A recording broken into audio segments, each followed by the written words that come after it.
If you're still tracking and categorizing all your own expenses, I have a message from your CPA. Stop. If you're listening to this podcast, chances are your goals include growing your sales. And one way to do that is delegating admin responsibilities by trading time for money. Rising Stock and MyBooks.pro is exactly what you need. Rising Stock is an all-encompassing financial tracking and coaching program where MyBooks.pro is exactly what it sounds like. They just do your books. You can choose to just have them track your expenses or take advantage of everything they have to offer. Do your business and your CPA a favor by scheduling a free intro call today at linktree/CSP60. That's linktr.ee/CSP60. That's linktree/CSP60 with a dot before the two E's.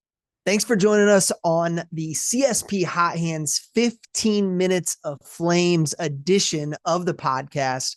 My name is Bert Wiggins, and I get to serve as your host. We know sometimes you don't have a full hour to soak in every moment from our 60 minutes of fire. So we've created a condensed version of highlights for each episode for you to be able to enjoy.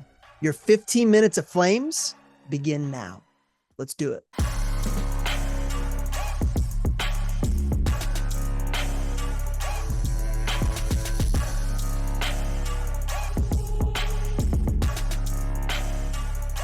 You as a CSP, you are an artist in your own sense, right? Like selling Cutco, there is an art to selling Cutco.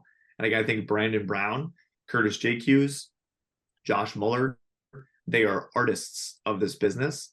And so for me, being surrounded by those people and just looking up to them, it was like the only thing that's different between those guys and me is they're putting themselves in front of more customers, they're working harder, and they're just more efficient with their process. So I was like, I can do that. I know it's not going to happen overnight, but I have to commit somehow. And 2016 was that year, right? And then it just kind of snowballed after that. Because once you get a taste of growth, I think the most addicting thing in the world is progress. It's like, once you taste that, it's like, okay, what else can I do to continue to make this better? What else can I do to make me feel better about money? What else can I do to make me feel better about my relationships? All of those things start to happen when you decide to get better at something. Talk about the difference between that leap to like a 500K. What was the difference maker? And then this year, the quest to $1 million. I'm sure the answer to how'd you jump from whatever it was to 500 and then last year to $1 million, though that's two different businesses compared to then and now. What was the difference maker then, and what was the difference maker this year? Such a good question, dude. Such a loaded question. So I'll try to keep this as as concise as I can. Yeah. I genuinely think that you're not that good at the job, right? Just genuinely, I look back at myself selling $500,000, thinking that was so much Cutco. We're just not that good at selling Cutco yet. When you're at $500,000 in a year, like you're probably decent at it. Don't get me wrong. I sold 500 grand in a year and I thought I was hot stuff. But then that same year, right, in 2019, 2019 is when both Brandon and Curtis sold $1 million for the first time, like as event reps. I was like, I'm on Mars, right? I'm not even on the same planet. I suck guys. Again. All right, here we go. Okay, I'm just taking a dose of reality. I made 250 grand, but my God, like that is not even remotely what I am doing, right? So the jump from, again, 250,000 to 500,000 has a lot to do with getting better, in my opinion, at three things. Getting better at handling objections at the booth for people say they got to walk away and think about it. Getting really good at selling new customers, block sets, and getting really good at past customer upgrades. Those are the three things that I think if you get really good at those will raise your level from, again, 300 to 400 to 500, right? Yep. You add in those things with consistent work ethic, you are also adding in more customers every single year for past customer marketing. So it's like, I know my jump from 330,000 to 425,000 had to do with me adding in a couple events, but it also had to do with me adding, again, 700 customers to my database, right?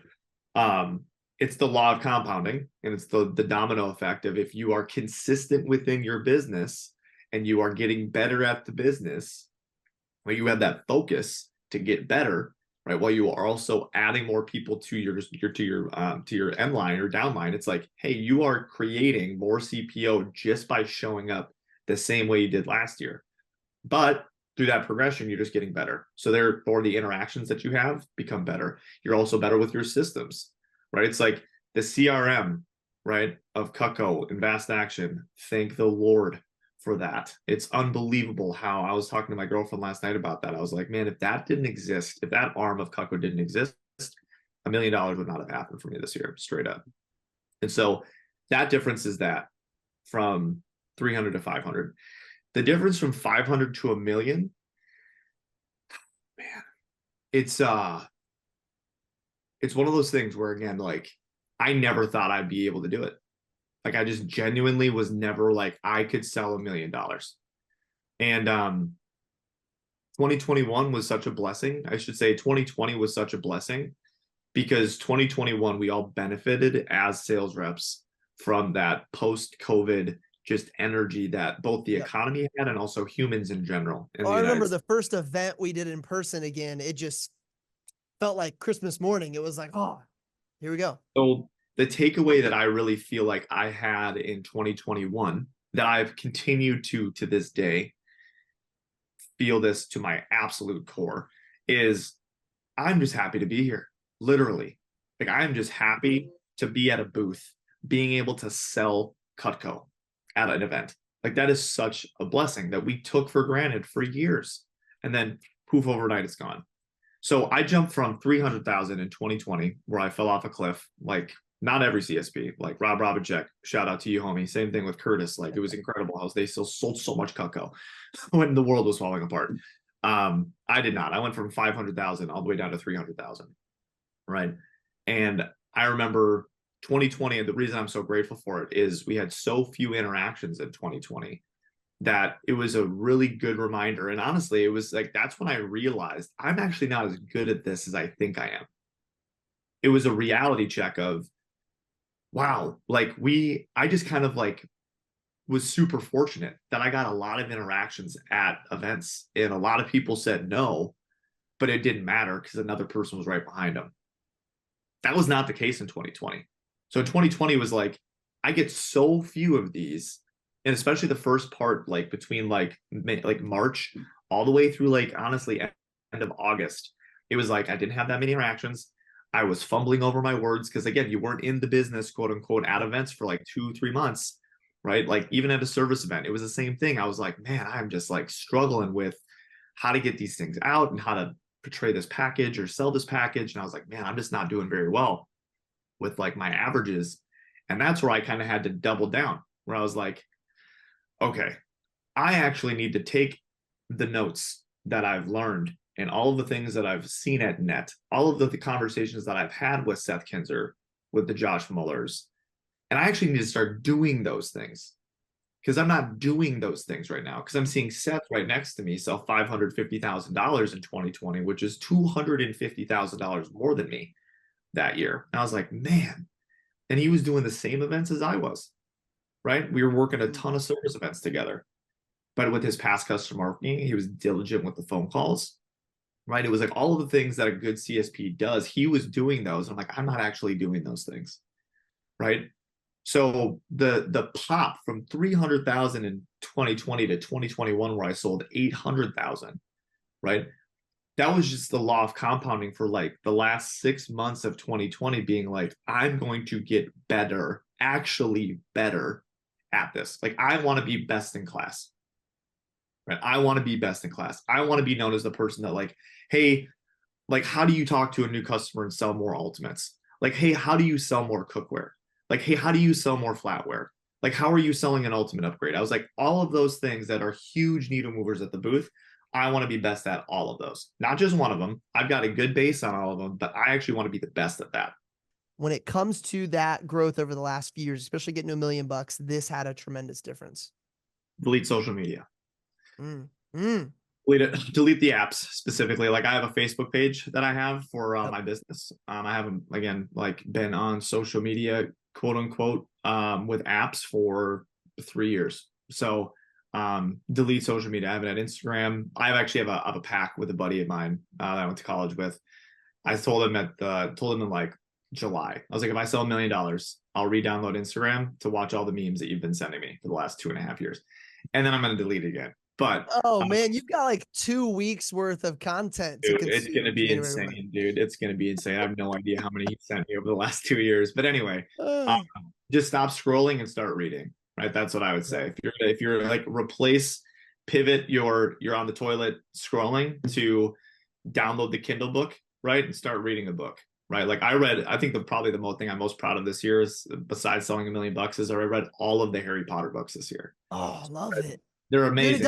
doesn't have to be nonfiction, personal growth, Yeah. self-help. Like there is so much value. I remember Jason Jeffries told me one time in the morning he read like nonfiction, and then in the evening he would read fiction right before he went to bed. And I remember I did that for a season. So great. So great. You And just Harry get Potter is hooked. legit. I also, my girlfriend has been she's a fiend. She's on I don't know how many books she's read, but she's read like 45 books or something insane this year. So she's been reading. So because she's been reading, it's been a great Makes accountability it thing. easier. Just Makes it read. easier for So sure. yeah, delete social media, start reading more, just get more content that is helping you, right? Your brain, or just also helping you turn off your brain Yep. instead of getting worked up by what we see on social media.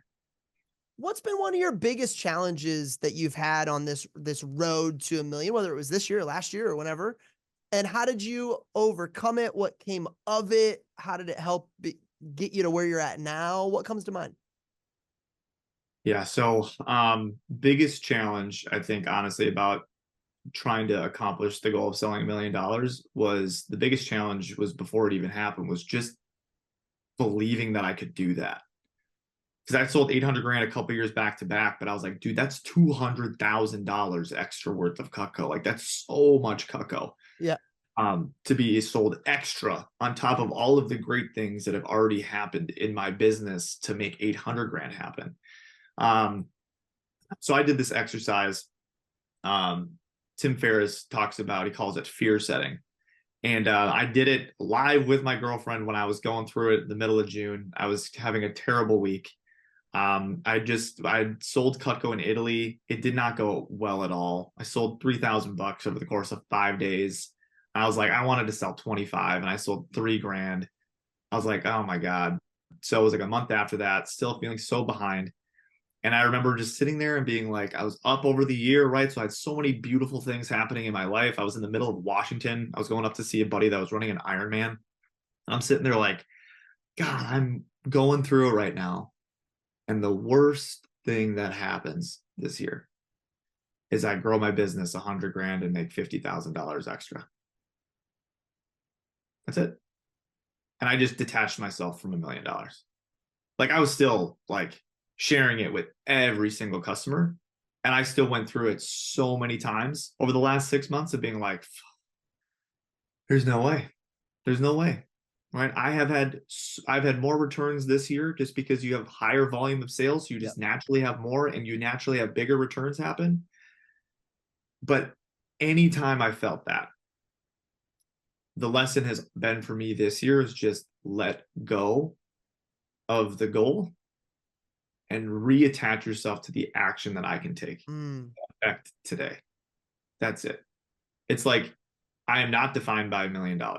Like me selling $1 million this year is amazing. I want this to be heard loud and clear for anybody listening to this. It's like you are not your CPO, like at all. Like you are an amazing human being. It doesn't matter what you sell, right? You could sell $100,000. You could sell $3 million. It doesn't matter. Your CPO is not your worth. And once you detach from that, even though I was vocal and even though I was like accountable to like a whole lot of people, like I'm going to sell this. It's like if I didn't sell $1 million, and again, Josh and I have talked so many times this year, and it's just like I've told him this, he's told this to me. It's like, dude, I'm going to love you as a friend, regardless of if you sell $1 million or not. Like you're still an incredible human being, and you're playing such a huge role in my life to even think that I could even do this in the first place. It's like anytime that I felt, and again, sometimes it took me 5 days to have that epiphany. And there were weeks where I was like, this isn't going to happen. And there were other weeks where I'm like, man, I'm going to hit this by November. But then it was like, there were a lot of weeks where it's like when you're going after something you've never gone for before in your life, like just know that that feeling is going to feel like you are stretching the whole year. Like I have felt stretched from being a coordinator to being a boyfriend to being a son to being a brother and just trying to sell $1 million on top of that.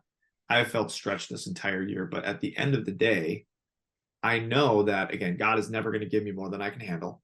And I have to know that. And at the end of the day, it's like for me, it's like whenever I feel so stressed, it's like if I let go, give it up, usually great things return, right? Not always, right? Sometimes he's going to throw a couple backhanders at you and be like, God, didn't see that coming either, but here we are. But if you keep yourself as much as you possibly can, again, journal, meditate, think about yourself, think about, again, what you want. Again, I would say this, like, that's one little, like, Jason, shout out to Jason on this one. It's like, we get what we think about most of the time. So it's like, if you can consistently try to, again, from a humble place, like, I envision this good thing happening today. I listened to a meditation on Balance, which is the app that I use, $60 a year. It's worth every penny, where it's like, I want you to imagine something good happening later and how that's going to make you feel. And I did that every day, right? I'm just imagining something good, and not every day did good things happen, but when they did happen, it was, again, a correlation of my thoughts to that. Working with Trent Booth and the Veritas Leadership Group over the last decade has unlocked things within me that I never knew existed until they were coached out of me. If you're listening and you feel stuck or like you have another gear that you're having a hard time getting to, Trent's offering a free intro call to any of our listeners. I love Veritas because it's an amazing combo of mentoring and coaching. I get what I need when I need it most. It's also a flat monthly rate, which is awesome for anyone looking to give it a shot with no contract and no long-term commitment. Schedule a call with Trent today by going to linktree/CSP60. That's linktr.ee/CSP60. That's linktree/CSP60 with a dot before the two E's. Thanks for listening. And for some of you watching, I want to remind you that all resources from today can be found at linktree/CSP60. That's linktr.ee/CSP60. That's linktree/CSP60 with a dot before the EE.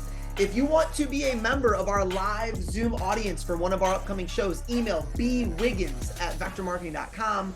That's BWIGGINS@vectormarketing.com. If you loved what you heard today, I'd be honored if you followed, subscribed, or even rated us on whatever platform you use to find your 60 minutes of fire. We'll see you next time.